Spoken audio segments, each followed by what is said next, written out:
Sir ଆପଣ ମାନେ ଦୀର୍ଘ ଦିନ ଧରି ସଂଘର୍ଷ କରୁଥିଲେ। ଆଜି ରାଜ୍ୟ ସରକାର ଗୋଟିଏ ଘୋଷଣା କରିଛନ୍ତି ଯେ ବେଦାନ୍ତକୁ ଯେଉଁ ଜମି ଦିଆଯାଇଥିଲା ସେ ଜମି ଏବେ ହଁ ଫେରାଇବେ। କଣ ସାର୍ ପୁରା ଘଟଣା ଥିଲା, ଟିକେ ରାଜ୍ୟବାସୀଙ୍କ ଆଗ ରଖିବେ କି? ଦେଖନ୍ତୁ, ଆପଣ 2006 ମସିହାରେ ସରକାର କହିଥିଲେ ଜମି ବେଦାନ୍ତ ବିଶ୍ୱବିଦ୍ୟାଳୟ ହବ ବିଶ୍ୱସ୍ତରୀୟ, ତା ପାଇଁକା 10,000 ଏକର ଜମି ଦରକାର। ତାପରେ ସେ କହିଲା ମୋର 15,000 ଦରକାର। ସରକାର କହିଲେ ଆଗେ 10,000 ନେଇଯାଉ, ତାପରେ 15,000 ଏକର ନିଆଯିବ, ଦିଆଯିବ। ଆଜ୍ଞା ପରବର୍ତ୍ତୀ ଅବସ୍ଥାରେ ତାକୁ ସମ୍ପୂର୍ଣ୍ଣ ଭାବରେ ଜମିକୁ 8,000 କେତେ ଏକର ଜମିକୁ ଦିଆଗଲା ଏବଂ ତା ଦେହରେ ଜଗନ୍ନାଥଙ୍କର ଅମୃତମଣଇ ଜମି 1,352 ଏକର ଜମି ରହିଲା ଜଗନ୍ନାଥ ମହାପ୍ରଭୁଙ୍କର ଅମୃତମଣଇ ଜମି। ଏ ସମସ୍ତ କଥାକୁ ବିଚାର କରିକି ହାଇକୋର୍ଟ, ମାନ୍ୟବର ହାଇକୋର୍ଟ କହିଲେ ଯେ ସରକାର ସମ୍ପୂର୍ଣ୍ଣ ବେଆଇନ ଭାବରେ ଜମି ଅଧିଗ୍ରହଣ କରିଛନ୍ତି ଏବଂ ଏ ଜମି ଗ୍ରହଣ କରିବା ପାଇଁକା ଏ କମ୍ପାନୀର ମଧ୍ୟ ସେ ଯୋଗ୍ୟତା ନାହିଁ। ଏବଂ ସେତେବେଳର ତତ୍କାଳୀନ ଯିଏ ଆଇନ ମନ୍ତ୍ରୀ ମାନ୍ୟବର ବିଶ୍ୱଭୂଷଣ ହରିଚନ୍ଦନ ସେ ଘୋର ବିରୋଧ କରିକି ଲେଖିଥିଲେ ଫାଇଲରେ ଯେ ଏ କମ୍ପାନୀକୁ ଜମି ଦିଆଯାଇ ପାରିବ ନାହିଁ। ତା ସତ୍ତ୍ୱେ ମାନ୍ୟବର ମୁଖ୍ୟମନ୍ତ୍ରୀ କଲେକ୍ଟରଙ୍କୁ ନିର୍ଦ୍ଦେଶ ଦେଇଥିଲେ ଯେ ତମେ ଜମି ଅଧିଗ୍ରହଣ କର ବେଦାନ୍ତ ପାଇଁକା। ସେଠୁ ଆଇନ ବିଭାଗ ମନା କରୁଛି, ମାନ୍ୟବର ଆଇନ ମନ୍ତ୍ରୀ ବିଶ୍ୱଭୂଷଣ ହରିଚନ୍ଦନ ମନା କରୁଛନ୍ତି ଦିଆଯାଇ ପାରିବ ନାହିଁ, ଏହା ବେଆଇନ। କିନ୍ତୁ ଏପଟେ ମୁଖ୍ୟମନ୍ତ୍ରୀ ନିର୍ଦ୍ଦେଶ ଦଉଛନ୍ତି କଲେକ୍ଟରଙ୍କୁ ତମେ ଜମି ଅଧିଗ୍ରହଣ କର, ଯାହାକୁ ସୁପ୍ରିମକୋର୍ଟ କହିଲେ ଭର୍ତ୍ସନା କଲେ। ସୁପ୍ରିମକୋର୍ଟ କହିଲେ ଯେ ଯୋଉ ଜମି ତମେ ଅଧିଗ୍ରହଣ କରିଛ କୌଣସି ଏନକ୍ୱାରି କରିନ, କମ୍ପାନୀ କହିଦେଲା ମୋର ଜମି ଏତେ ଦରକାର ତମେ ଦେଇଦେଲ, ଏତେ ଆସେସମେଣ୍ଟ କରିନ, ଏ କମ୍ପାନୀ ଗୋଟେ ସ୍କୁଲ କରିଛି କି କଲେଜ କରିଛି ତାକୁ ବି ତମେ ଏନକ୍ୱାରି କରିନ ଏବଂ ତମେ ତା ଭିତରେ 2ଟା ନଦୀ ଅଛି ତାକୁ ଦେଇଦେଲ। ପୃଥିବୀର କୌଣସି ଲୋକ ନଦୀ ଦେଇପାରିବନି, କୌଣସି ସରକାର କାହାକୁ ନଦୀ ବି ଦେଇପାରିବେନି। ଏବଂ ସେଥିପାଇଁ ସେ କହିଲେ ଯେ ତମେ ଭାଓଲେଟ କରିଛ ଡକ୍ଟ୍ରିନ୍ ଅଫ ପବ୍ଲିକ ଟ୍ରଷ୍ଟ, ତମେ ଲୋକଙ୍କର ବିଶ୍ୱାସ ଭାଜନ ଯୋଉ ହେଇଛ, ଯୋଉଥିପାଇଁକା ଲୋକ ତମେ ପବ୍ଲିକ ଟ୍ରଷ୍ଟି ବୋଲି କୁହାଯାଏ। ତମେ ସରକାର ହେଇକି ତମେ ଗୋଟେ ପ୍ରାଇଭେଟ କମ୍ପାନୀ ପାଇଁକା ଗୋଟେ କାମ କଲ, ଯାହା ଫଳରେ ତମେ ଲୋକଙ୍କ ସରକାର ନୁହେଁ, ତମେ ପ୍ରାଇଭେଟ କମ୍ପାନୀ, ତମେ କମ୍ପାନୀର ସରକାର। ବର୍ତ୍ତମାନ ନବୀନ ବାବୁଙ୍କୁ ଏପରି ଭାବରେ ଭର୍ତ୍ସନା କରିଛନ୍ତି ଯେ କହିଛନ୍ତି ବୁଦ୍ଧିହୀନ ସରକାର। ସୁପ୍ରିମକୋର୍ଟ କହିଲେ ଯେ ସରକାର ଯୋଉ ଜମି ଦେଇଛନ୍ତି, ଏଇ ସରକାର ଯୋଉ 2 ଫସଲ ଜମି, ନଦୀ, ନାଳ, ବାଲୁଖଣ୍ଡ, ଅଭୟାରଣ୍ୟ ये समस्त को टेकी देइचंती, पूरी शहर को देइचंती। जगन्नाथ महाप्रभुଙ୍କର रथयात्रा ହେଇଥିଲେ ବି ତାର परमिशन दरकार ଏବଂ 22 मौजा व्यतीत ମଧ୍ୟ आहुरी 156टा गाँ को ମଧ୍ୟ देई देइथिले ता अधिकार को, जा फल जेकोसी लोक गोटे घर कर ताकू पचारिबो वेदांत कंपनी को।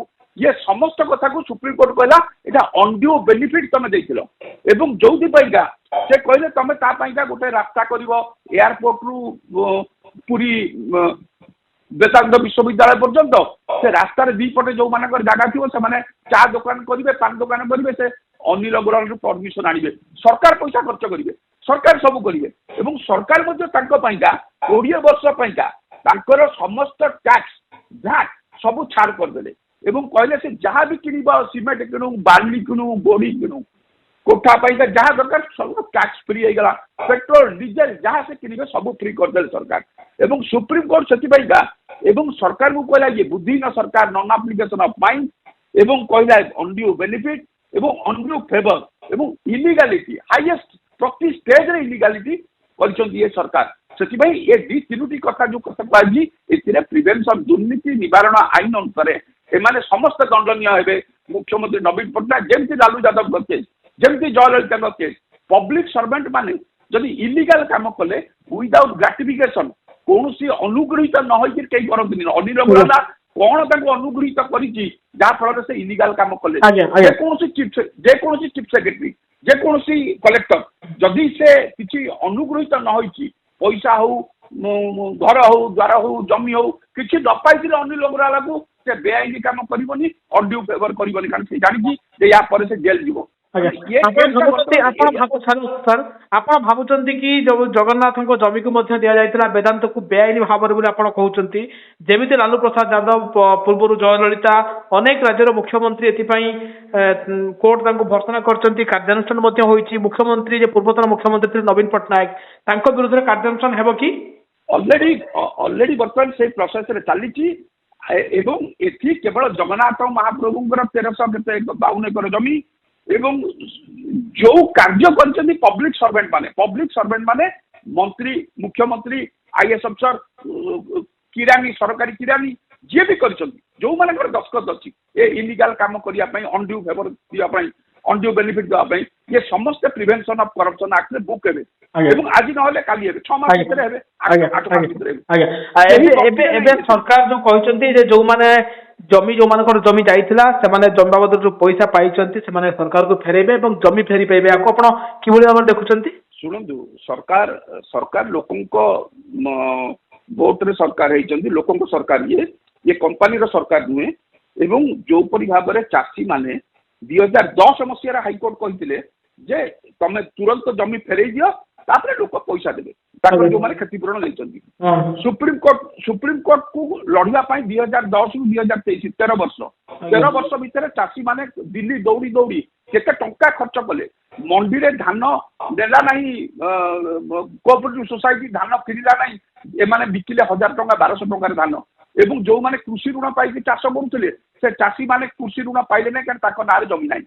ଏଇ ଯୋଉ କ୍ଷତି ହେଲା ଲୋକଙ୍କର ଆମେ 5 ଲକ୍ଷ ଟଙ୍କା ଜୋରିମାନା କ୍ଷତିପୂରଣ ମାଗିଛୁ ଆମେ ସରକାରଙ୍କୁ ଯେ ଆମର ଯାହା କ୍ଷତି ହେଇଛି 17 ବର୍ଷ ଭିତରେ ଆମ ଜମି ମାଲିକାନା ସତ୍ତ୍ୱ ପଳେଇବା ପରେ ଆମେ ସେ କ୍ଷତିପୂରଣ ଭରଣା କେମିତି ହବ ସୁପ୍ରିମକୋର୍ଟରେ 2010 ରେ ଯଦି କହିଥାନ୍ତା ହାଇକୋର୍ଟ ଆମେ ସେ ଅନୁସାରେ ପଇସା ଫେରେଇ ଥାନ୍ତୁ କିନ୍ତୁ ବର୍ତ୍ତମାନ ଆମେ 2 ଲକ୍ଷ ଟଙ୍କା ଏକର ପିଛା ନେଇଥିଲୁ ବେଶୀ ନେଇନଥିଲୁ 2 ଲକ୍ଷ ଟଙ୍କା ଏକର ପିଛା ଏବଂ ସମସ୍ତଙ୍କର ଏକରେ ଜମି ନଥିଲା କାହାର 10 ଡେସିବିଲ୍ ଅଛି କି 20,000 ପାଇଛି କିଏ 10 ସିଏ ଆଜ୍ଞା କ'ଣ 17 ବର୍ଷ ଧରିକି ପଇସା ରଖିଥିବ ଏବଂ ସେ ପଇସା ସେଥିପାଇଁ ସରକାର ଏ ବିଷୟରେ ଟିକେ ଚିନ୍ତା କରିବେ। ମୁଁ ମାନ୍ୟବର ରାଜସ୍ୱ ମନ୍ତ୍ରୀଙ୍କୁ ଅନୁରୋଧ କରିବି ଆଇନ ମନ୍ତ୍ରୀଙ୍କୁ ଅନୁରୋଧ କରିବି ମୁଖ୍ୟମନ୍ତ୍ରୀଙ୍କୁ ଅନୁରୋଧ କରିବି ଯେ ଆଜ୍ଞା ଆପଣ ଏକୁ ଟିକେ କ୍ଷତିପୂରଣ ଦିଅନ୍ତୁ ଯେ ଲୋକ ଜାଣନ୍ତୁ ଯେ ଆପଣମାନେ ଚାଷୀଙ୍କ ସରକାର ଚାଷୀଙ୍କୁ 3100 ଟଙ୍କା ଆପଣ ଧାନ କିଣିବେ ବୋଲି କହିଲେଣି ଗୋଟେ ଚାଷୀ ମାନେ ମୁହଁରେ ହସ ଫୁଟିବାକୁ ହେଲେ ଏକୁ ଆପଣ ତାଙ୍କୁ କ୍ଷତିପୂରଣ ଦେଇ ସେମାନେ ଯେତିକି ଦୌଡ଼ିଛନ୍ତି ସୁପ୍ରିମକୋର୍ଟ ଖର୍ଚ୍ଚ କରିଛନ୍ତି ଟଙ୍କା ଆଜ୍ଞା ଆପଣ ଜଣ ଜଣଙ୍କ ଗୋଟେ ଗାଁରୁ ମଧ୍ୟ କୋଟି କୋଟି ଟଙ୍କା ଖର୍ଚ୍ଚ ହେଇଛି ଆପଣ କଳ୍ପନା କରିବେ। ଆପଣ ବର୍ତ୍ତମାନ କହୁଛନ୍ତି ଯେ ସରକାର ଚାଷୀଙ୍କୁ କ୍ଷତିପୂରଣ ଦିଅନ୍ତୁ କିନ୍ତୁ ଚାଷୀ ଯୋଉ କ୍ଷତିପୂରଣ ପାଇଥିଲା ସେ ଟଙ୍କା ଫେରେଇବ ନାହିଁ। କ୍ଷତିପୂରଣ ଆଜ୍ଞା ଯାହା ପାଇଥିଲା ପରେ ତାର 10 ଗୁଣ ସେମାନେ ଖର୍ଚ୍ଚ କରିସାରିଛନ୍ତି ବର୍ତ୍ତମାନ ଏଇ ଯୋଉ ହାଇକୋର୍ଟ ଜଜମେଣ୍ଟ ପରଠାରୁ 2010 ରୁ 2023 ଆପଣ ମାନଙ୍କୁ ମୋର ନିବେଦନ ଆଟଲିଷ୍ଟ ଗଣମାଧ୍ୟମ ଏତିକି ବୁଝନ୍ତୁ ଯେ ଗରିବ ଚାଷୀ ସେମାନେ ଆପଣ ଯାଆନ୍ତୁ ସେ ଏରିଆକୁ କାହା ଘରେ ଖାଇବାକୁ ନଥିବ ଏବଂ କାହାର ଗୁଣ୍ଠ ଜମି କାହାର ଦ୍ୱିଗୁଣ୍ଠ ଜମି ଶେଷ ପ୍ରଶ୍ନ ରହିବ ଯେ ସେତେବେଳେ ଆଇନ ମନ୍ତ୍ରୀ ଥିବା ବିଶ୍ୱଭୂଷଣ ହରିଚନ୍ଦନ ବେଦାନ୍ତକୁ ଜମି ନ ଦିଆଯାଉ ବୋଲି ବିରୋଧ କରିଥିଲେ କିନ୍ତୁ ମୁଖ୍ୟମନ୍ତ୍ରୀ ସେତେବେଳେ ଯେ ଥିଲେ ନବୀନ ପଟ୍ଟନାୟକ ସେ କିନ୍ତୁ ବେଦାନ୍ତକୁ ଜମି ଦେଇଥିଲେ ଯାହାକୁ ବେଆଇନ ବୋଲି କହିଲା ସୁପ୍ରିମକୋର୍ଟ ଏବଂ କହିଲା non application of mind Bai of the government ଏକଥା ବି କହିଲା ବୁଦ୍ଧିହୀନ ସରକାର ମାନେ ସରକାରର ବୁଦ୍ଧି ନାହିଁ ଏକଥା ସୁପ୍ରିମକୋର୍ଟ କହିଛନ୍ତି ମୁଁ କହିଲି ସବୁ ସୁପ୍ରିମକୋର୍ଟ ଏବେ ନୂଆ ସରକାର ଯୋଉ ଘୋଷଣା କରିଛନ୍ତି ଯେ ଜମି ଫେରେଇ ଦିଆଯିବ ୟାକୁ ଆପଣ କିଭଳି ଭାବେ ଦେଖୁଛନ୍ତି?